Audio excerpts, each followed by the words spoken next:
오늘 우리에게 주시는 말씀은 마가복음 10장 17절에서 25절의 말씀입니다. 예수께서 길을 떠나시는데 한 사람이 달려와서 그 앞에 무릎을 꿇고 그에게 물었다. 선하신 선생님, 내가 영원한 생명을 얻으려면 무엇을 해야 합니까? 예수께서 그에게 말씀하셨다. 어찌하여 너는 나를 선하다고 하느냐? 하나님 한 분밖에는 선한 분이 없다. 너는 계명을 알고 있을 것이다. 살인하지 말아라, 간음하지 말아라, 도둑질하지 말아라, 거짓으로 증언하지 말아라, 속여서 빼앗지 말아라, 네 부모를 공경하여라 하지 않았느냐? 그가 예수께 말하였다. 선생님, 나는 이 모든 것을 어려서부터 다 지켰습니다. 예수께서 그를 눈여겨보시고 사랑스럽게 여기셨다. 그리고 그에게 말씀하셨다. 너에게 한 가지 부족한 것이 있다. 가서 내가 가진 것을 다 팔아서 가난한 사람들에게 주어라. 그리하면 내가 하늘에서 보화를 차지하게 될 것이다. 그리고 와서 나를 따르라. 그러나 그는 이 말씀 때문에 울상을 짓고 근심하면서 떠나갔다. 그에게는 재산이 많았기 때문이다. 예수께서 둘러보시고 제자들에게 말씀하셨다. 재산을 가진 사람은 하나님의 나라에 들어가기가 참으로 어렵다. 제자들은 그의 말씀에 놀랐다. 예수께서 다시 그들에게 말씀하셨다. 이 사람들아, 하나님의 나라에 들어가기는 참으로 어렵다. 부자가 하나님의 나라에 들어가는 것보다 낙타가 바늘기로 지나가는 것이 더 쉽다. 이는 주님의 말씀입니다. 기독교 청부론이라는 말이 있습니다. 청부라는 말은 청부업자 혹은 청부살인 할 때의 그 청부가 아니고요, 깨끗한 부자라는 뜻입니다. 하나님께서는 당신의 자녀들을 모두 부자로 살기 원하신다는 생각을 말합니다. 정당하게 돈을 벌고 수입에서 10분의 1을 하나님께 드리고 이웃을 위해 수입의 일부를 나누면 나머지 수입에 대해서는 누릴 권리가 있다는 뜻입니다. 호의호식해도 되고 고가 사치품을 구입해도 되고 화려한 저택에 살아도 된다는 뜻이지요. 대강 말하면 90년대부터 한국교회는 이 기독교 청부론에 완전히 중독되어 있었습니다. 이미 부자로 살고 있는 사람들에게는 부를 누리면서도 마음 한구석에 남아있던 가책을 떨치게 해주었고, 부자가 아니라고 생각하는 사람들에게는 나도 잘 믿으면 부자가 될 수 있겠다고 하는 믿음을 심어주었기 때문입니다. 하나님께서 이 세상에 믿는 모든 이들에게 원하시는 것은 거룩한 삶인데, 기독교 청부론은 누리는 삶을 하나님의 뜻인 것처럼 왜곡시켰습니다. 지금도 여전히 이 주장은 한국교회의 대세로 되어 있습니다. 어쩌다가 한국 방송을 좀 보려 하면 긴 문장을 줄여서 쓰는 말들 때문에 성가십니다. 어떤 것들은 하도 심해서 잠시 중단시키고 검색해봐야 되는 그런 것도 많습니다. 그 중에 제가 아는 것이 몇 가지가 있는데요, 내 돈 내산이라는 말이 그겁니다. 내 돈으로 내가 산 물건이니 비싸다느니 낭비라느니 사치라느니 시비 걸지 말라는 뜻이지요. 내 돈이니 내 마음대로 써도 된다는 뜻이 거기 담겨 있습니다. 기독교 청부론이 위험한 이유는 믿는다는 사람들도 기독교 청부론을 가지면 이렇게 생각하기 쉽기 때문에 그렇습니다. 성경은 믿는 이들을 청지기라고 말합니다. 영어로는 steward 혹은 servant라고 번역이 되죠. 우리가 일해서 번 돈은 내 돈이 아니라 참 주인이 우리에게 맡긴 것이라는 믿음입니다. 따라서 내 멋대로 돈을 사용해서는 안 되고 주인의 뜻을 찾고 그 뜻을 따라 사용해야 합니다. 그러므로 기독교 청부론은 기독교 청지기론으로 바뀌어야 합니다. 기독교 신앙은 돈 버는 과정에서도, 돈을 축적하는 과정에서도, 돈을 사용하는 과정에서도 참 주인이신 하나님의 뜻을 찾아야 된다는 뜻이지요. 자본주의 사회에 살고 있는 우리에게 돈은 매우 중요합니다. 그렇기 때문에 돈에 대한 예수님의 가르침은 우리에게 도전이 되지요. 예수님이 설교 중에 가장 많이 다루신 주제가 돈입니다. 가장 많이 다룬 주제는 하나님 나라고요. 두 번째로 자주 말씀하신 주제가 돈입니다. 지금도 그렇지만 그 당시에도 돈이 그만큼 중요했기 때문입니다. 하나님 나라를 아는 사람은 돈의 문제를 먼저 해결하지 않으면 하나님을 제대로 믿을 수 없기 때문이지요. 돈을 어떻게 다루느냐가 하나님 나라를 살려는 사람에게 가장 중요한 문제 중 하나입니다. 오늘 읽은 본문은 돈에 대한 예수님의 중요한 가르침을 전해줍니다. 예수께서 제자들을 데리고 예루살렘으로 가실 때의 일이었습니다. 한 동네에서 잠시 머물고 나서 다시 길을 떠나려 하시는데 어떤 사람이 막 달려와서 예수님 앞에 무릎을 꿇습니다. 예수님에게 물어보고 싶은 그런 중요한 질문이 있었기 때문이지요. 그는 예수님께 이렇게 여쭙니다. 선하신 선생님, 내가 영원한 생명을 얻으려면 무엇을 해야 합니까? 나중에 나옵니다마는 이 사람은 돈이 꽤 많은 사람이었습니다. 그런 사람이 영생에 관심을 두었다는 것은 쉬운 일이 아닙니다. 그는 이 땅에서 누리고 있는 것이 영원하지 않고 죽은 이후로 또 다른 생명이 이어진다는 사실을 그는 믿고 있었습니다. 그래서 그 영원한 생명을 얻기를 원했던 것이지요. 그런데 그의 질문에서 이 영원한 생명에 대한 아주 심각한 오해가 발견이 됩니다. 이 부자 사람은 영원한 생명을 얻기 위해서 내가 무엇을 해야 합니까? 내가 무엇을 해야 합니까? 라고 묻습니다. 그는 영원한 생명을 자신의 노력으로 손에 거머 쥐어야 하는 것이며 그렇게 하기 위해서는 내가 무엇인가를 심하게 열심히 해야 된다고 생각한 것이지요. 영생에 대한 그의 태도를 손짓으로 표현하면 이렇게 됩니다. 내가 무엇인가를 잡아야 된다고 생각하는 것이지요.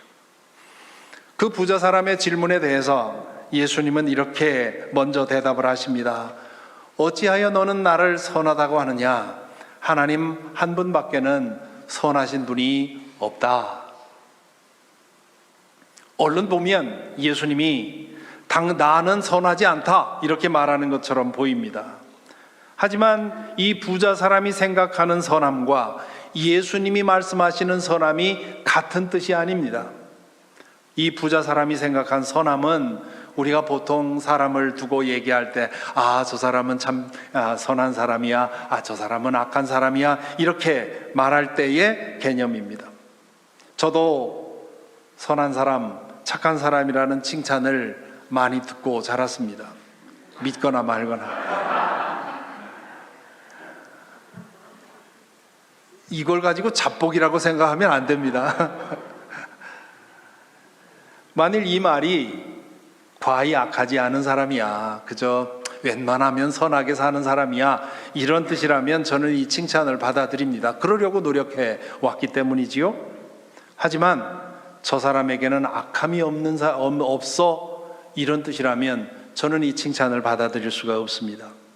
제 안에 도사리고 있는 악을 제가 알기 때문이지요. 그러니까 이 부자 사람에 대한 예수님의 대답은 이렇게 풀 수 있습니다. 그렇게 함부로 누구를 선하다고 단정하지 마라. 온전한 의미에서 선한 사람은 존재하지 않는다. 모두가 원죄에 물들어 있기 때문이다. 그런 분은 하나님밖에 없다. 그런 다음 예수님은 그 부자 사람에게 물으시지요. 너는 계명을 알고 있을 것이다. 살인하지 말아라, 간음하지 말아라, 도둑질하지 말아라, 거짓으로 증언하지 말아라, 속여서 빼앗지 말아라, 내 부모를 공경하여라 하지 않았느냐.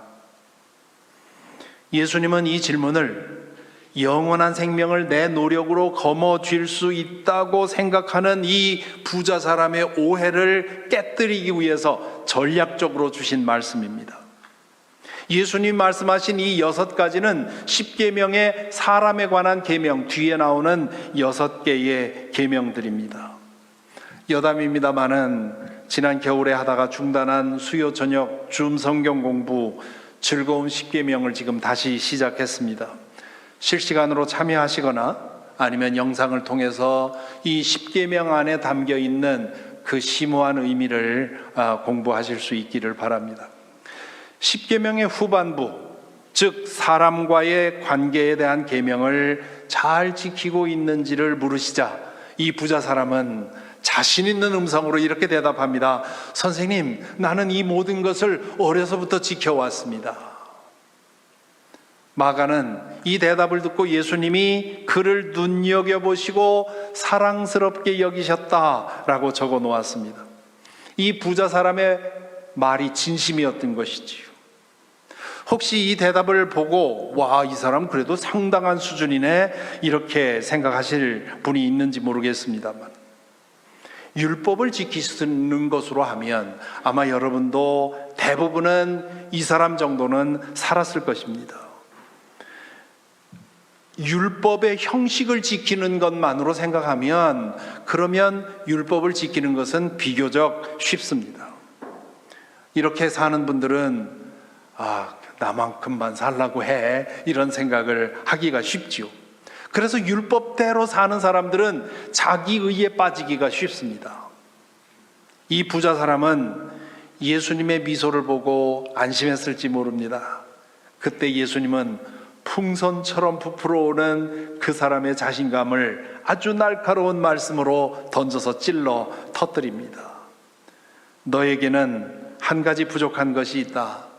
가서 네가 가진 것을 다 팔아서 가난한 사람들에게 주어라. 그리하면 네가 하늘에서 보화를 차지하게 될 것이다. 그리고 와서 나를 따르라. 여기 한 가지 부족한 것이 있다라는 말씀에 사용된 동사 휘스테레오라고 하는 말은 결정적인 결함을 말합니다. 그가 애써서 노력한 그 모든 일들은 영생을 거머쥐기 위해 무용하다는 뜻입니다. 그러면서 예수님은 그에게 그의 많은 재산을 다 팔아서 가난한 사람들에게 주고 와서 당신을 따라 제자들처럼 살아가라고 도전하십니다. 이 말씀을 듣고 그 부자 사람은 울상을 짓고 근심하며 떠나갔다고 되어 있습니다.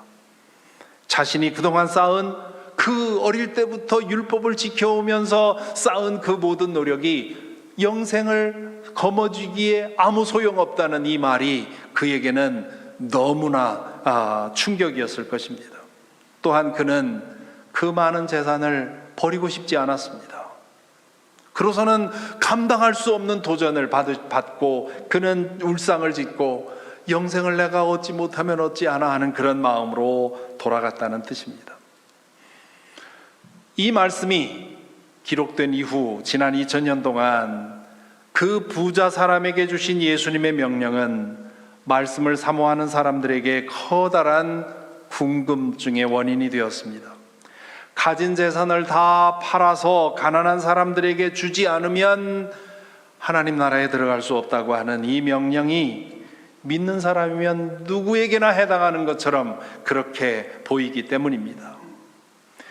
이 명령이 모든 믿는 이들에게 주어진 것이라고 받아들이고 그것을 우직하게 실천한 분들이 계시지요.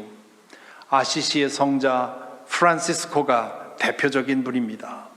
우리나라의 예를 든다면 맹인 점술가로 엄청난 부를 쌓았다가 복음을 듣고 내가 이 속임수로 사람들의 재물을 취한 것, 그것이 너무나 더러워 보여서 그것을 다 팔아서 가난한 사람들에게 주고 전도자가 된 백사겸 선생님이 그 예입니다. 재작년에 샌프란시스코에 가서 그분의 손자를 만나고 와서 제가 이 백사겸 선생의 이야기를 한번 설교 중에 나눈 적이 있습니다. 이런 분들의 우직한 실천은 기독교 역사의 아름다운 자취로 남아 있지요. 그것은 예수 그리스도에 대한 열심을 가진 사람들이라면 누구나 최소한 한두 번은 꿈꾸어 보는 일입니다. 자신의 전 재산과 전 인생을 다 버려도 아깝지 않을 그런 절대적인 가치를 발견하는 것, 그리고 그것을 위해서 내 모든 것을 희생하는 용단을 내릴 수 있다는 것은 정말 인간이면 꿈꾸어 보고 싶은, 한번 해보고 싶은 그런 소망이 아닐 수가 없습니다. 하지만 예수님은 믿는 모든 이들에게 이렇게 하라고 요구한 것은 아님이 분명해 보입니다. 그 이유가 여러 가지 있습니다만은 그 중에 하나만 얘기한다면 누가복음 19장에 나오는 삭개오의 이야기입니다. 삭개오는 예루살렘에서 멀지 않은 여리고라는 도시의 세관장이었습니다. 로마 제국을 뒷배로 삼아 동족을 착취하고 그렇게 해서 돈과 권력을 손에 쥐고 살았던 사람입니다. 그는 그렇게 살면서도 하나님에 대한 두려움이 있었고 영원한 생명에 대한 갈망이 있었습니다. 그런 점에서 오늘 본문에 나오는 이 부자 사람과 삭개오는 유사했다고 볼 수 있습니다. 어느 날 예수님이 자신이 사는 여리고를 지나가신다는 소식이 들립니다. 그는 자신의 이 청산할 수 없는 죄된 삶으로부터 벗어날 길이 있을까 싶어서 예수님을 찾아갑니다. 그런데 수많은 사람이 그분을 에워싸고 있어서 비집고 들어갈 수가 없습니다. 게다가 그는 키가 작았습니다. 그래서 그는 어떻게 하면 예수님을 만날까 싶어서 고민하다가 예수님이 가시는 그 곳을 보고는 예수님이 지나가실 만한 곳에 미리 가서 이 뽕나무 위에 올라가 기다립니다. 어른이 되어서 사람을 보기 위해서 나무 위에 올라가는 것은 참으로 체면 구기는 일이지요. 게다가 이 여리고라고 하는 타운 안에서 가장 권세 높았던 사람으로서 이렇게 한다는 것은 쉬운 일이 아닙니다. 그만큼 예수님에 대해서 갈망이 컸던 거지요. 예수님은 지나가시다가 나무에 있는 이 삭개오를 주목하셨고 내려오라고, 내가 오늘 당신네 집에 가서 거하겠다고 그를 부릅니다. 예수님이 그의 집에 도착하자 머물자 삭개오는 이렇게 예수님 앞에 말라 하지요. 주님 보십시오. 내 소유의 절반을 가난한 사람들에게 주겠습니다. 또 내가 누구에게서 강제로 빼앗은 것이 있다면 4배로 하여 갚겠습니다. 삭개오는 지금 어마어마한 결단을 한 것이지요. 재산의 절반을 가난한 사람들에게 주고 강제로 빼앗은 것 4배로 해서 갚는 약속대로 했다면 아마 20%나 남았을까요? 30% 남았을까요? 하지만 그는 어마어마한 부자였기 때문에 그렇게 하고 나서도 아마 여리고에서 가장 잘 사는 사람이었을지 모릅니다. 그러자 예수님께서 이렇게 말씀하시지요. 오늘 구원이 이 집에 이르렀다. 만일 오늘 본문에 나오는 그 부자 사람에게 주신 명령, 네 가진 것을 다 팔아서 가난한 사람에게 주고 너는 와서 나를 따라다녀라 라는 이 명령이 믿는 사람 모두에게 주신 명령이 기대하시는 일이라면 예수님이 삭개오에게 이렇게 말씀하셨을 리가 없지요. 나머지도 다 처분해야 된다 이렇게 얘기를 하셨겠지요. 그렇다면 왜 예수님은 오늘의 주인공에게는 재산을 다 팔라고 도전하셨습니까? 삭개오는 예수님의 방문을 받고서 그 즉시로 예수님에게서 절대적인 것을 보고는 자신이 그동안 자신을 붙들고 있던 이 물질이 상대화되는 그런 변화를 겪은 것입니다. 그래서 그 순간 물질로부터 해방이 된 것이지요. 반면에 오늘 본문에 나오는 이 부자 사람은 부의 노예가 된 상태에서 벗어나고 싶지 않았습니다. 부도 갖고 영생도 갖고 싶었습니다. 그래서 그에게 이와 같은 극약 처방을 내리신 것입니다. 결국 예수님이 요구하시는 것은 물질로부터 자유해지는 것이었다는 사실을 여기서 확인하게 됩니다. 그 부자 사람이 영원한 생명을 얻기 위해서 필요한 한 가지, 그에게 결여되어 있던 치명적인 문제, 그것은 재산을 다 팔아서 거지가 되는 것이 아니었습니다. 그에게 필요한 한 가지는 하나님을 전부로 여기고 그분을 믿고 소망하는 자세였습니다. 그에게는 그 믿음이 없었습니다. 그는 하나님을 믿기는 믿었지만 하나님을 자신에게 필요한 일부로 믿었습니다. 그는 이미 가지고 있던 물질을 키우고 싶어서 그랬는지도 모릅니다. 그에게 하나님은 전부가 아니라 일부였습니다. 이 말씀 바로 앞에서 예수님은 어린아이를 데리고 와서 축복해달라고 요청하는 사람들을 꾸짖는 제자들을 호되게 야단치시지요. 그러면서 이렇게 말씀하십니다. 내가 진정으로 너희에게 말한다. 누구든지 어린아이와 같이 하나님 나라를 받아들이지 않는 사람은 거기에 들어가지 못할 것이다.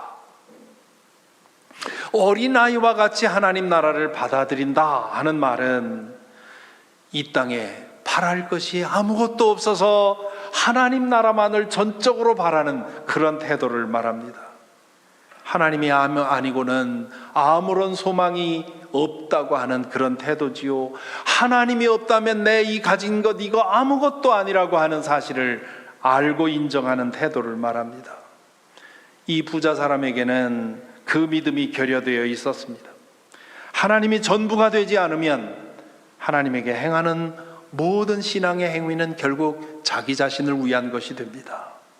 하나님은 하나님을 도구로 이용할 뿐입니다. 하지만 하나님은 우리에게 도구로 이용당할 그런 분은 아니지요. 그러니까 결국은 우리의 모든 믿음은 허사가 되는 것입니다. 이 부자 사람처럼 그의 모든 희생과 그의 모든 예배와 그의 모든 제사와 기도는 결국 자기 자신을 만족시키는 도구가 되었던 것이지요. 그는 몰랐습니다. 하나님 나라, 영원한 생명, 즉 구원은 우리가 노력해서 부여잡는 것이 아니라 하나님의 은혜로 우리가 받아들이는 것이라는 사실을. 그는 가진 것이 너무 많고 아는 것도 많고 그래서 자신의 노력으로 잘만 하면 하나님 나라를 얻을 수 있다고 착각했습니다. 예수님이 조금만 더 해라, 요것만 더 해라, 그러면 그런 말씀을 해주실 줄 알았습니다. 그에게 필요한 것은 자신의 능력으로 영원한 생명을 잡으려는 모든 노력을 내려놓고 하나님, 나는 하나님 없이는 소망이 없습니다. 하나님 앞에 무력한 자로 서는 것이었습니다. 하나님 나라에 들어가는 것은 계명을 지켜서 얻을 수 있는 것도 아니고요, 전 재산을 다 팔아서 얻을 수 있는 것도 아닙니다. 인간으로서는 어떤 노력으로도 영생을 거머쥘 수 없습니다. 그것은 하나님께서 주시는 선물이기 때문입니다. 그것이 너무도 놀라워서 너무도 커서 우리는 그 무엇으로도 그 값을 치를 수 없기 때문입니다. 그러므로 우리는 무력한 존재로서 하나님 앞에 겸손히 고개 숙이고 그분의 은총을 기다리고 받아들여야 합니다. 이 믿음을 손짓으로 표현하면 이렇게 됩니다. 우리가 찬양할 때 이렇게 손짓을 하는 경우가 참 많지요. 왜 그렇습니까? 우리로서는 하나님의 은혜를 기다리고 받을 수밖에 없는 존재들이기 때문입니다. 오늘 본문에 성경을 안 읽어본 사람들도 잘 알고 있는 유명한 말씀이 나옵니다. 부자가 하나님 나라에 들어가는 것보다 낙타가 바늘기로 지나가는 것이 더 쉽다. 낙타가 바늘기로 지나가는 것은 어려운 일이 아니라 불가능한 일입니다. 부자가 하나님 나라에 들어가는 것은 불가능하다는 뜻입니다. 하나님에게 복받을 정도로 내가 의롭게 살고 있다는 자의식 때문이기도 하고, 가지고 누리는 것으로 인해서 하나님을 하나님답게 소망하고 섬길 수 없기 때문입니다. 이 말씀에서 부자라는 단어는 다른 말로도 바꾸어 생각해야 합니다. 권력도, 지식도, 유명세도 그런 것 가지고는 안 됩니다. 무엇이든 정상 이상으로 가지면, 정도 이상으로 가지면 그것은 하나님을 알고 하나님을 섬기는데 방해가 됩니다. 우리가 가진 것 때문에 우리의 힘으로 하나님 나라를 손에 잡을 수 있다고 착각하기 때문입니다. 그 모든 것이 하나님 앞에서는 무용하다는 사실을 인정하고 무력한 존재로 그분 앞에 설 때에야 우리는 하나님을 하나님으로 대하게 되고 그분의 나라에 받아들여집니다. 그리고 하나님 나라를 볼 때 우리는 이 세상에서 가지고 누리는 것들이 내 소유가 아니라 하나님께서 나를 믿고 맡겨주신 것이라는 사실을 깨닫는 것이지요. 기독교 청부론이 왜 문제인지 짐작이 되시나요? 예수 그리스도를 온전히 믿는 사람이라면 부해지는 것을 인생의 목적으로 삼아서는 안 되기 때문입니다. 돈이 중요하지 않다는 뜻이 아닙니다. 열심히 일하지 않아도 된다는 뜻이 아닙니다. 근면한 노동은 그리스도인들에게 매우 중요한 하나님의 사명입니다. 하지만 그 노력이 더 많이 가지고 더 많이 누리려는 것이 되어서는, 그것이 목적이 되어서는 안 됩니다. 그것이 목적이 되는 순간 하나님은 우리에게서 작아지기 시작합니다. 그리고 우리가 하고 싶은 그 목적을 이루는 만큼 하나님은 점점 축소됩니다. 혹은 내가 가지고 누리고 있는 것을 지키기 위한 도구가 되어버립니다. 우리의 목적은 하나님 나라 안에 들어가 그분의 안에 머물러 살아가며 그분의 뜻을 따라 살아가는 것입니다. 그것은 계명과 율법을 지키는 것으로도 안 되고 하나님 나라를 위해서 전 재산을 드리고 생명을 불살라 바치는 것으로도 안 됩니다. 그것은 오직 하나님 앞에 설 때마다 무력한 존재로서 십자가에서 드러난 하나님의 그 사랑을 받아들이는 것만으로만 됩니다. 그 사랑을 받고 그 사랑을 누리고 살아갈 때 삭개오처럼 움켜쥐기만 하던 우리의 손은 펼쳐질 것이고 내 것으로 알았던 물질이 하나님이 나에게 맡기신 것임을 알고, 그래서 드리고 나누고 베푸는 일에 있어서 우리가 점점 자라갈 수 있습니다. 오늘의 주인공 이 부자 사람은 하나님 나라의 문턱에서 걸려 넘어졌습니다. 그는 영영 다시 돌아오지 않았을까요? 아니면 예수님이 당 자신의 눈동자를 응시하던 그 눈동자를 기억하면서 결국 예수께서 다 자신에게 하신 말씀의 뜻이 무엇인지를 알고 그분에게 돌아왔을까요? 여러분은 어떻습니까? 여러분은 혹시 여러분이 가지고 있고 누리고 있는 것으로 인해 하나님 나라에 걸려 넘어질 위험은 없으신지요? 오늘의 주인공처럼 계명과 율법을 지키느라 최선을 다하고도 하나님에게서 나는 너를 도무지 알지 못한다는 말을 듣게 되는 것은 아닐까요? 얼마나 두려운 상상입니까? 이제 이번 수요일부터 사순절이 시작이 됩니다. 이번 사순절은 이 질문을 붙들고 기도하고 묵상하는 시간이 되었으면 좋겠습니다.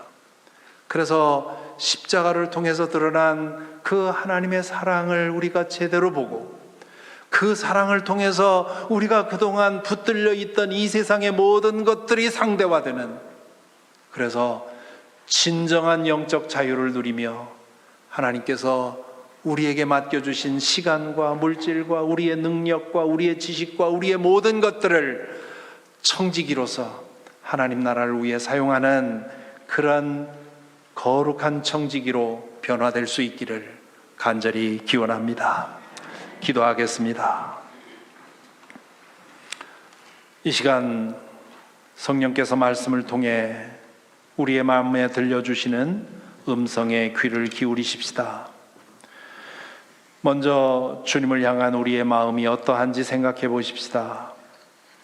여러분에게 하나님은 전부입니까? 부분입니까? 조각입니까? 하나님의 은혜를 향한 여러분의 마음은 얼마나 절실합니까? 물질에 대해 여러분의 마음은 어떠십니까? 내 돈, 내 산이라는 마음으로 살아온 것은 아닙니까? 하나님께서 여러분을 믿고 맡기신 것이라는 사실을 늘 기억하고 살도록 기도하십시다.